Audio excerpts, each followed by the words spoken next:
Zimbabwe was made into a patriarchal state because of the borrowed and foreign cultures that we think are superior than our very own native cultures and traditions, which we set aside.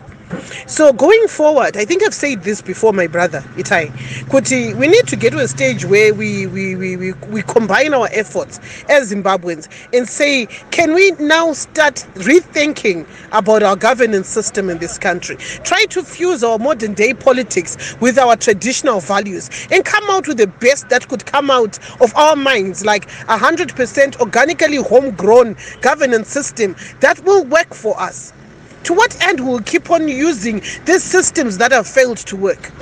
Imagine if in 1980, before those who came from war had been consumed by power and were enjoying living the white man's life, if they had sat down and said, all right, let's do an introspection. What is it that led us into war? And what is it that we want to change from the system that is in place? Chataiti, this was repressive, oppressive, and suppressive. But unfortunately,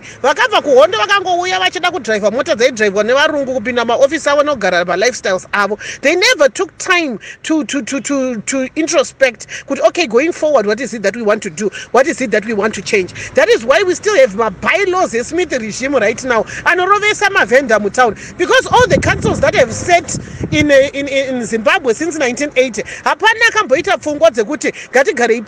review my bylaws.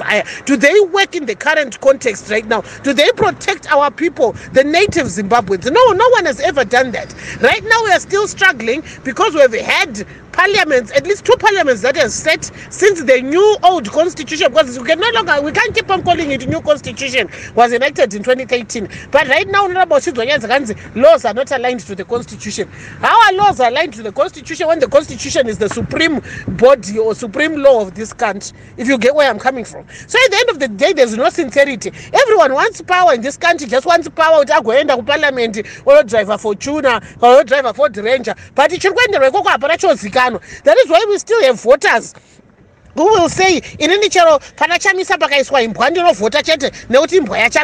that does not work. We are the masters of our own fate. We are the masters of our destiny.